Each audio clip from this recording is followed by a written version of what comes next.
Amigos del Perú y del mundo, buenos días, buenas noches. A mí me quedé dormido en la peluquería y me han cortado el pelo más mal que... Bueno, este programa va rumbo al 14º aniversario, 14 años al aire. Bueno, yo quiero empezar dándole la bienvenida, por supuesto, a Omar Ruiz de Somocurcio. Somocurcio, con el programa Willax Deporte. Muchas gracias por los comentarios, Omar, dicho sea de paso. Déjame decir que Omar Ruiz de Somocurcio es uno de los comentaristas más brillantes de la televisión peruana. Y desde este domingo y todos los domingos va a honrar la planilla de Willax Televisión. Correcto. En segundo lugar, yo quiero desearle, por supuesto, feliz Navidad a todos los... feliz año a todos los televidentes y especialmente a nuestros seguidores, a nuestros fieles seguidores. Un agradecimiento a Willax Televisión por esta nueva escenografía, ¿no? Una mesa que nos han mandado a hacer. Volvemos al formato de estar cara a cara para conversar. Y finalmente un aviso. Recordar que este programa no es un programa noticiero, no es un programa de noticias, es un programa de opinión. Por tanto, no es un programa imparcial, es un programa parcializado con nuestras opiniones y las de nuestros invitados. Lo que tratamos es de contar los hechos con objetividad y expresar nuestras opiniones sobre esos hechos, sobre las noticias que puedan haber durante la semana. Eso sí, nosotros no le damos audiencia a aquellos que infringen la ley, en las protestas, por ejemplo, o a aquellos,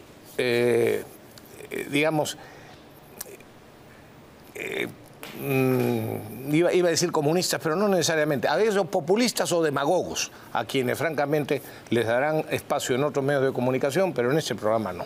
Igualmente, pues. Adelante. Este es el primer programa del año 2025 y no podemos comenzarlo sin darle las gracias, como lo ha hecho Rafael Rey, a los miles y miles de compatriotas que tanto aquí como desde el extranjero nos siguen hace más de 13 años. Gracias por su audiencia, gracias por su lealtad y gracias a Willax Televisión por confiar en este programa que tiene un compromiso permanente con los valores democráticos y libertarios. Por supuesto, haremos todo lo posible para estar a las alturas de las expectativas de nuestra audiencia, ¿no? Así es. Y hoy vamos a tocar rápidamente en una combinación los temas nacionales e internacionales. Y en el segundo bloque vamos a conversar con el jurista Humberto Abanto sobre el tema urgente de la reforma del sistema jurídico en su totalidad y cuáles son los planteamientos al respecto. Víctor García Toma y otros juristas han adelantado que los problemas en el Ministerio Público como en el Poder Judicial son muy, pero muy graves, porque muchos fiscales y jueces han caído en el sicariato político, a lo que habría que agregar los eternos juicios que duran hasta 40 años, los abusos con las detenciones preliminares, el tema de los jueces provisionales y supernumerarios, que es toda una tragedia, y en fin, un asunto que debe y tiene que arreglarse y hay que dar los primeros pasos. ¿Se arreglará? Vamos a ver. ¿En los próximos años? Humberto Abanto tiene las ideas muy claras al respecto. A ver, vamos entonces. ¿Qué hay, Rafael? ¿Qué ha pasado hoy día? Sí, una cosa nuevísima y lamentable, ¿no?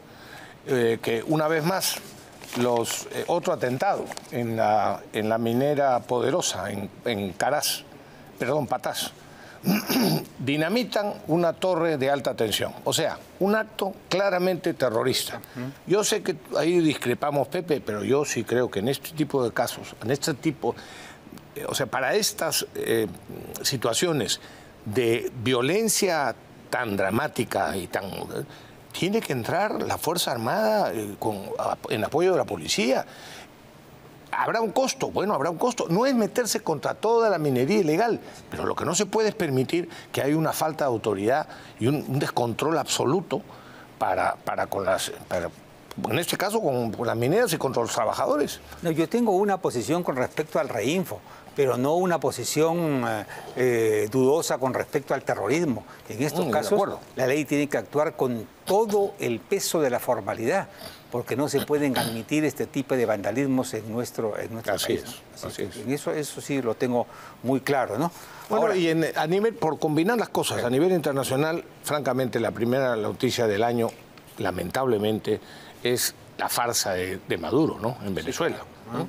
El tirano criminal y genocida de Maduro, que ha impuesto su nuevo periodo presidencial, entre comillas, y claro, hay países como, bueno, presidentes de países como México, Brasil y Colombia, ¿no? Que realmente dan vergüenza y hay que decirlo con toda su claridad. Para esos presidentes, por lo menos para los que he mencionado, Lula, Petro y Sheinbaum,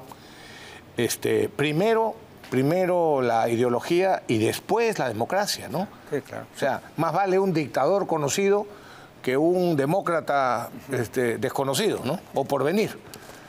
Y bueno, ahí el Perú sí actuó bien. La Cancillería peruana ha dejado muy claro que no reconoce la presidencia de este señor Maduro y ha denunciado que es claramente una farsa, felizmente.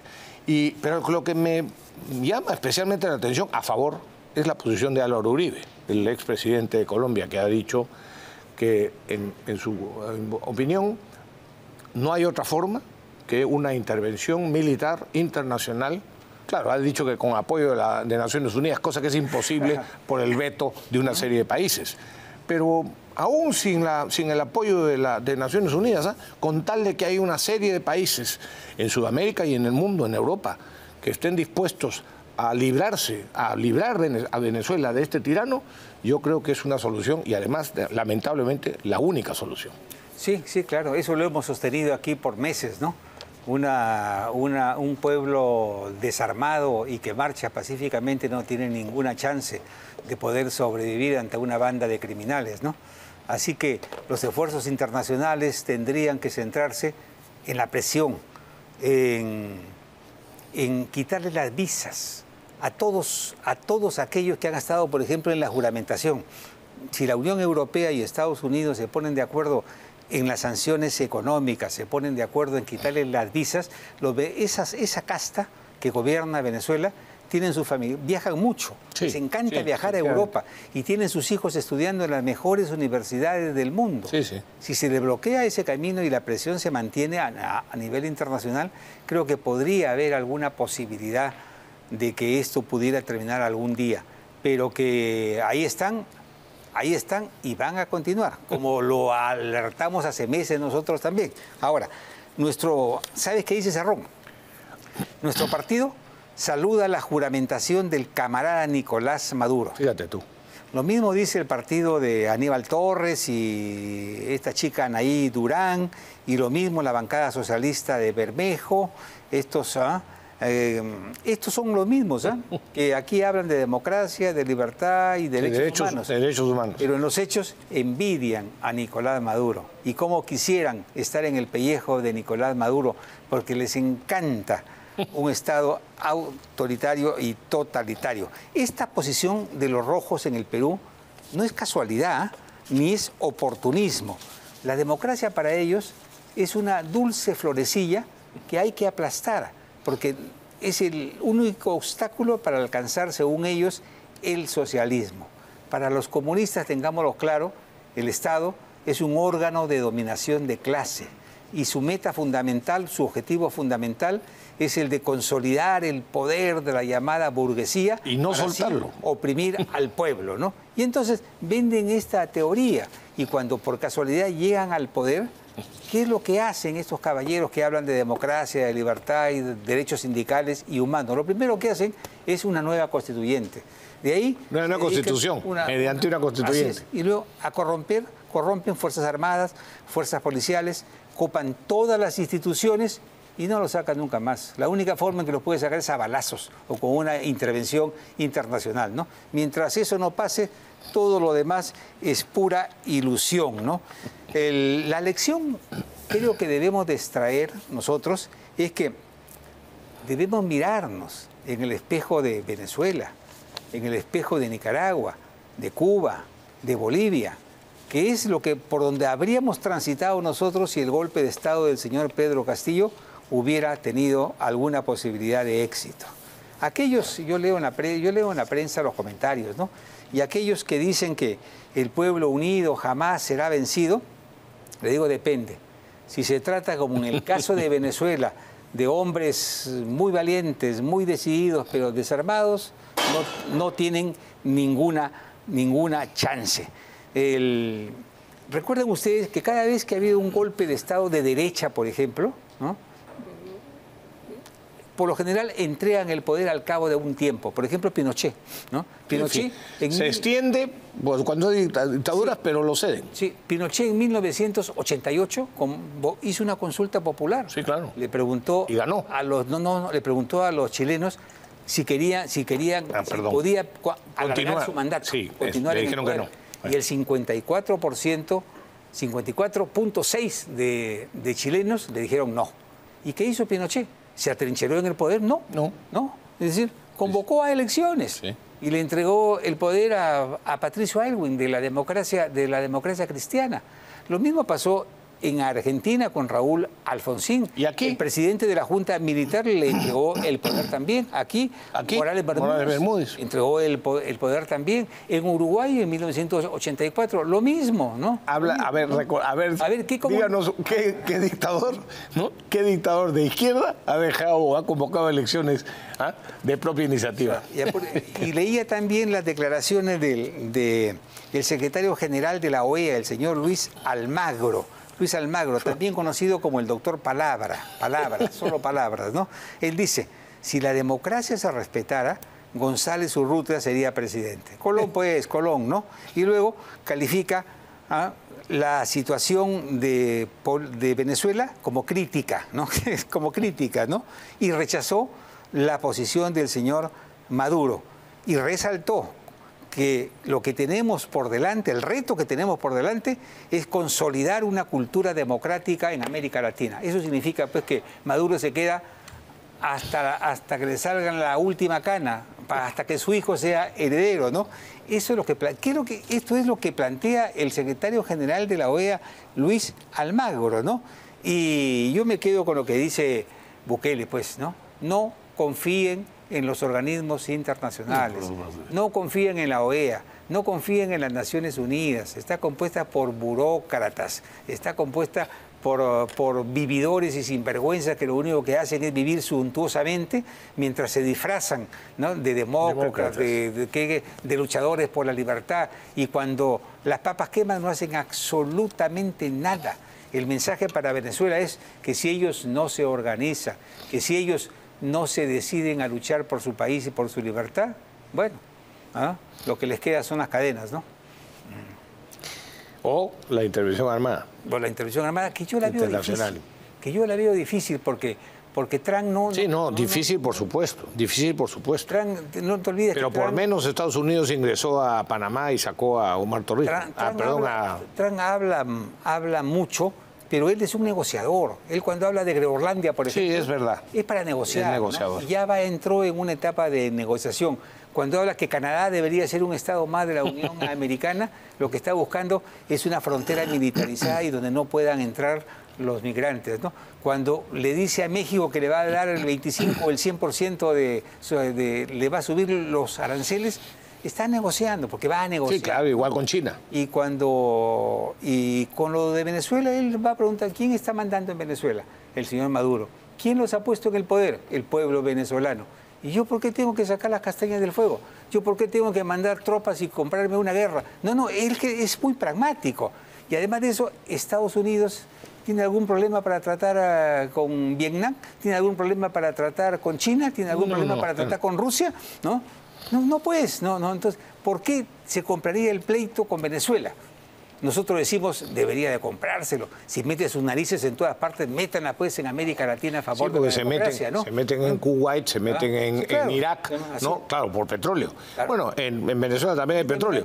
Lo que pasa es que Estados Unidos no necesita petróleo ni gas. Claro. Estados Unidos, no, de acuerdo. Bueno, pero... Espérate, hoy es el primer productor del mundo claro, de petróleo y de gas. sí, por supuesto. Y es el único y las país reservas que tienen son impresionantes. Sí, yo sé. No necesita de nadie, en realidad. Yo sé. Entonces, que se compren el pleito, lo dudo. Sí van a ir a las presiones diplomáticas muy fuertes, van a ir a las sanciones muy fuertes también, ¿no? Y posiblemente pero no creo que eso las visas a todos los militares y a los altos mandos que rodean a este delincuente, ¿no? Por ahí puede ir. Y sí, lo demás, lo que va a suceder es eso, pero no va a ser solución, como no fue solución todas esas medidas que se tomaron en su momento contra Cuba. Claro, y si los partidos y si los gobiernos que no han mandado sus representantes, solamente han ido dos, el de Cuba y el de Nicaragua. Después no ha ido ningún presidente, hasta Lula, Petro.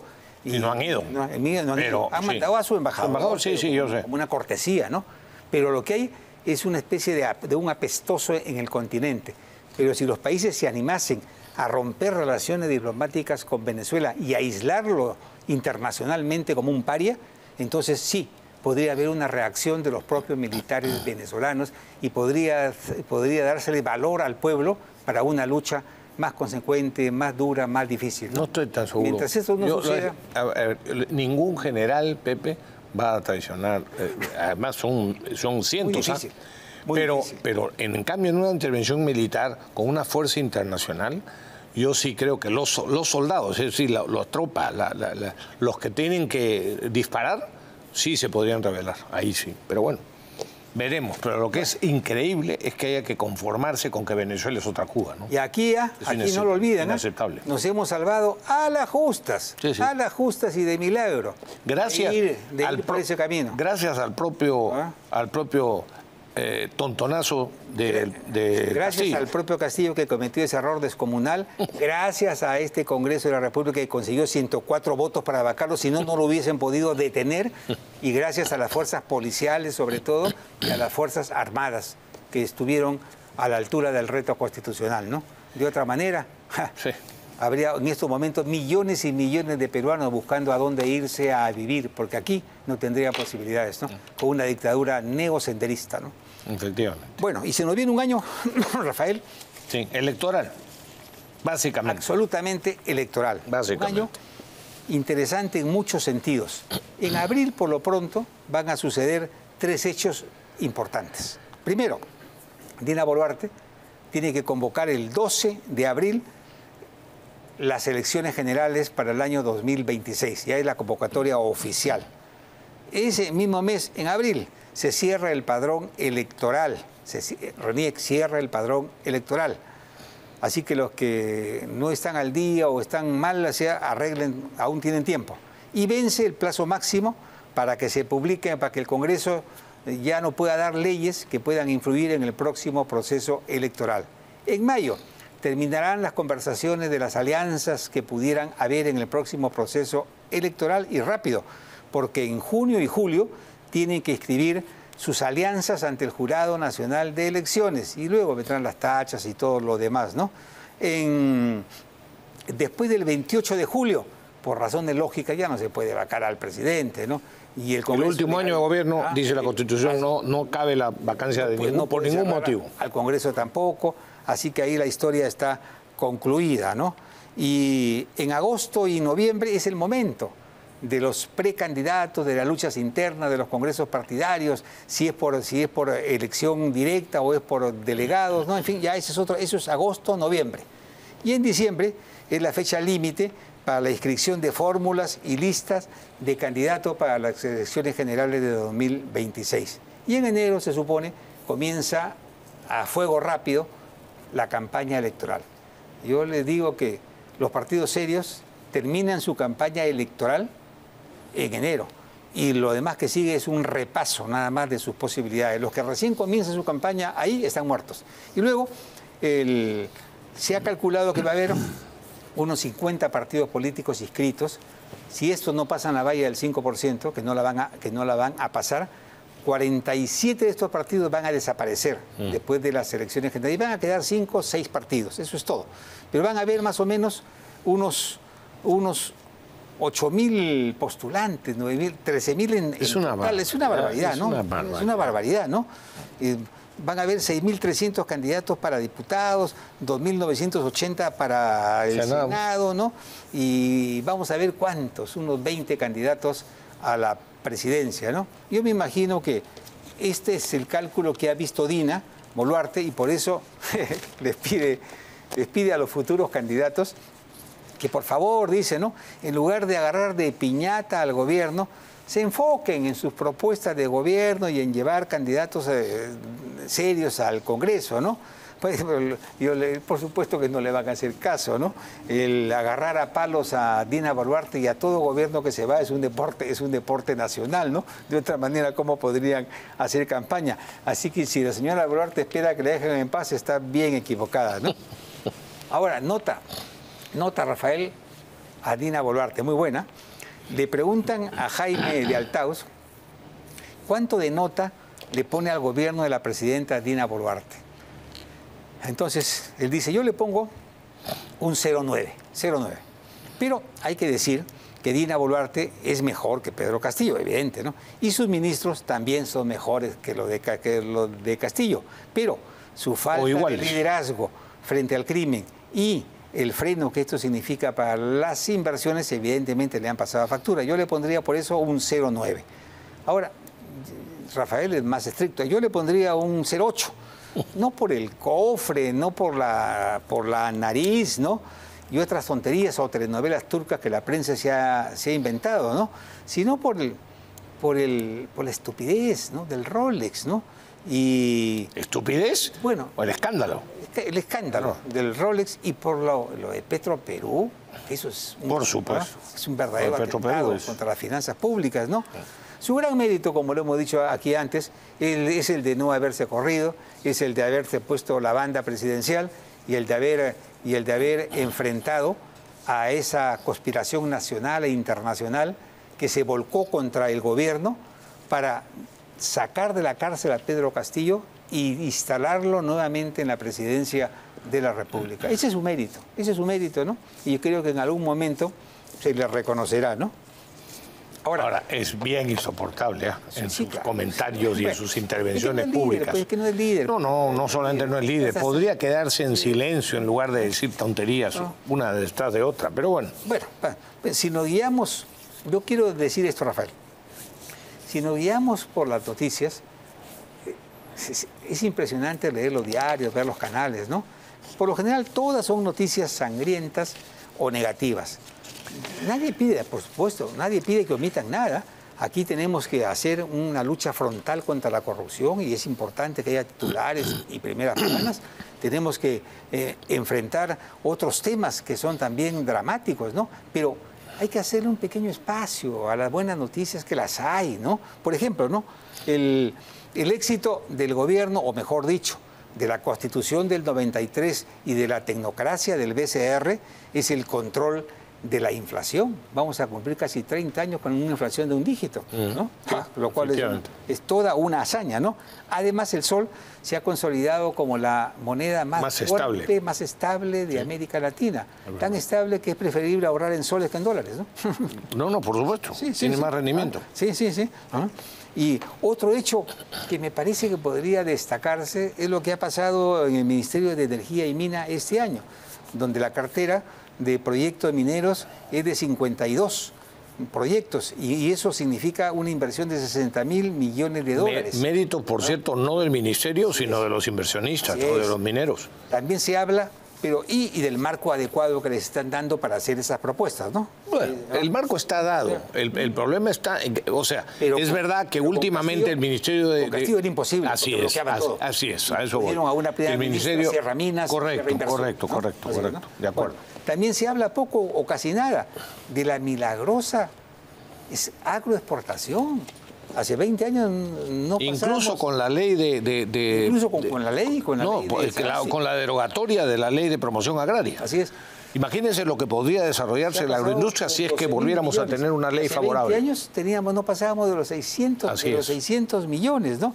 Yo digo, si el 2026 elegimos las personas adecuadas, tengan la seguridad que podríamos crecer a tasa de 5, 6, 7%, que es lo que el Perú necesita para poder salir de la pobreza. Pero para eso el pueblo tiene que votar con prudencia, con inteligencia y recordar que solo la política puede hacer avanzar a un país y solo la política puede hacer retroceder a un país. Y recordar que hay una fórmula, una gran fórmula que se ha probado en todos los climas y en todas las latitudes y no falla. Es una fórmula irrefutable para el pueblo. No voten por comunistas. Ahí donde ellos llegan, todo lo destruyen, ¿no? Si se sigue esta sencilla fórmula, van a ver ustedes los resultados, ¿no? Comunistas o demagogos. Sí, sí. Y para eso, y ahí hay un papel fundamental de los medios de comunicación, para saber mostrar la demagogia de una serie de políticos populistas, socialistas, caviares, como quieran llamarlo, por supuesto comunistas.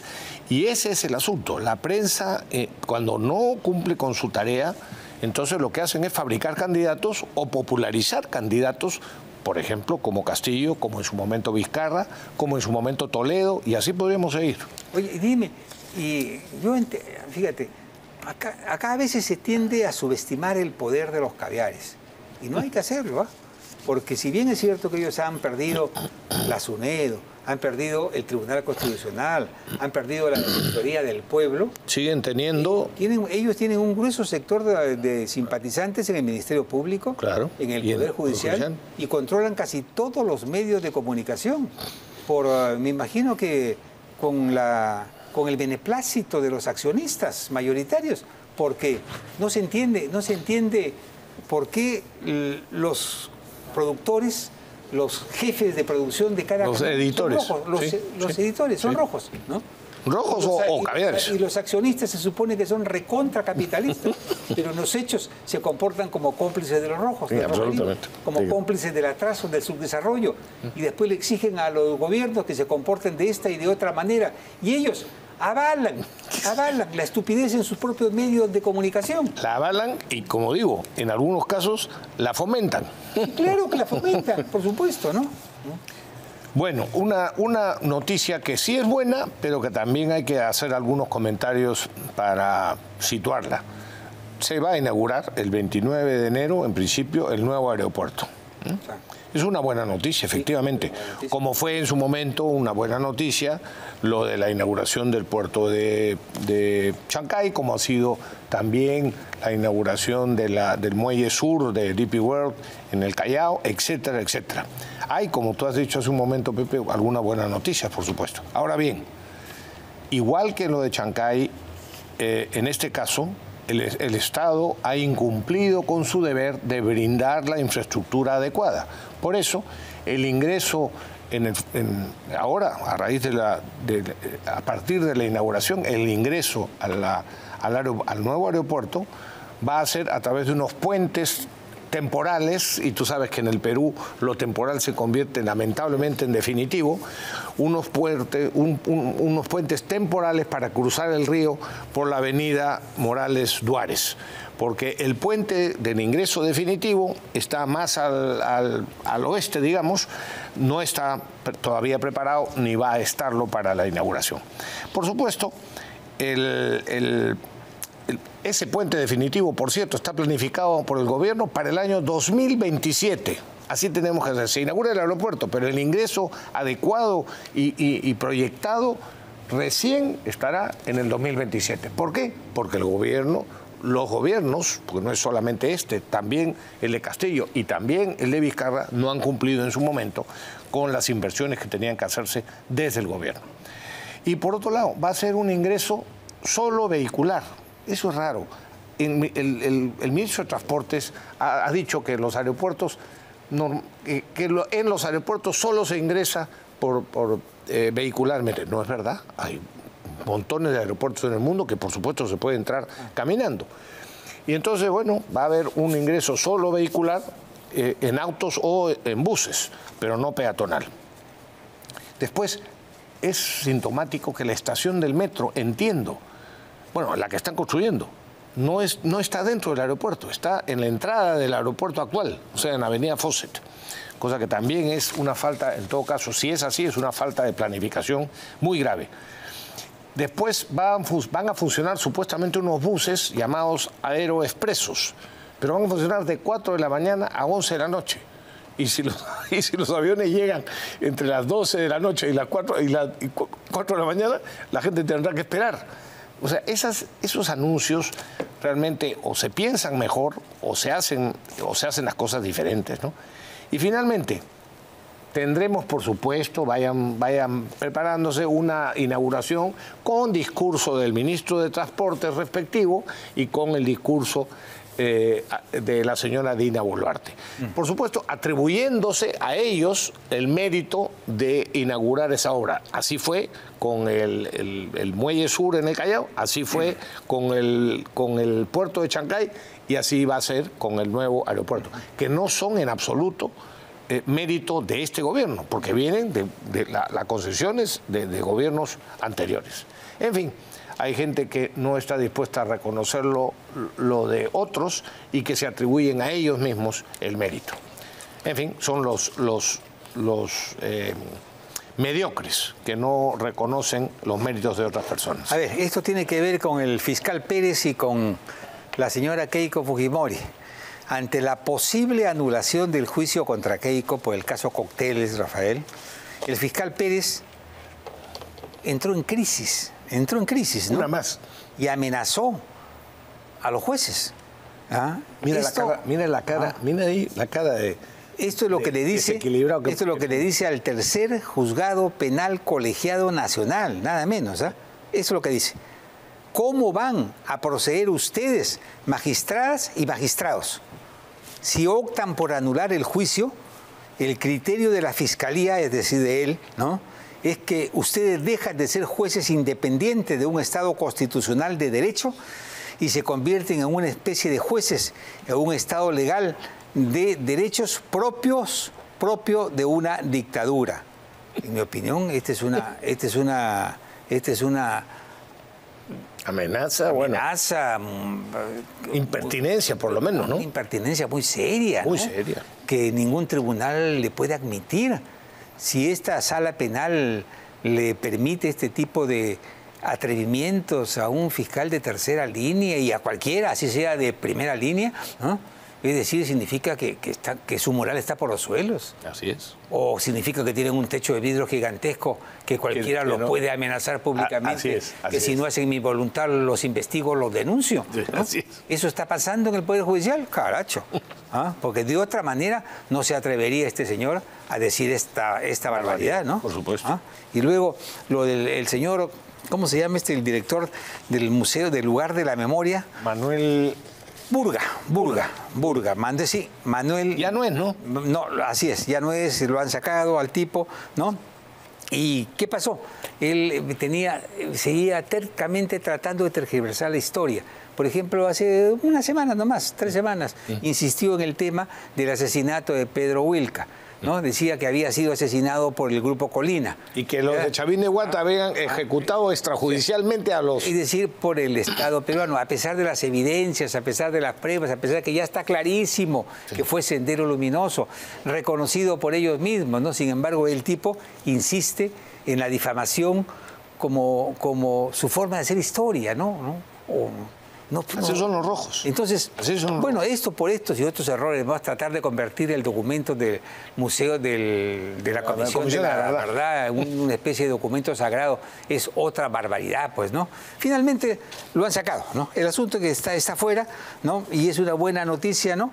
Pero el ministro de Cultura se merece una felicitación a medias, porque en realidad lo que tienen que hacer es reestructurar parar unas semanas, cerrarlo por unas semanas y reestructurar el para que sea realmente un museo al servicio de todas las opciones, que cuente con veracidad la historia, ¿no? Así es. Y no la tergiverse en servicio de minorías ideológicas, ¿no? Así que esta es una buena noticia, por ejemplo. Oye, y una cosa internacional. Que no ha sido resaltada por la prensa, dicho sea de paso. Bueno, tenemos que hacer una pausa, pero no sin antes decir que hay algunas expresiones de reivindicación histórica en el fujimorismo, porque la Comisión Permanente ha aprobado reponer la firma de Alberto Fujimori. Bueno, la verdad que no era importante, porque siempre será la Constitución de Alberto Fujimori, pero ahora... Muestra, por lo menos, muestra la estupidez de haberle retirado la firma en su momento. Eso nunca se ha hecho en la historia del país y dudo que se haya hecho en otro país de América Latina. Retirar la firma del presidente que firmó la Constitución. Eso no se ha hecho nunca, ¿no? A nadie le importa que el señor Barba no haya firmado la Constitución. Sí, así es. Stalin se hacía eso. Sí, claro. Que desaparecía sin ningún problema de un plomazo de los registros. Vamos. Amigos, tenemos que ir a una pausa, pero regresamos con el jurista Humberto Abanto sobre el tema de la crisis del Poder Judicial y la reforma urgente que se necesita para esta institución.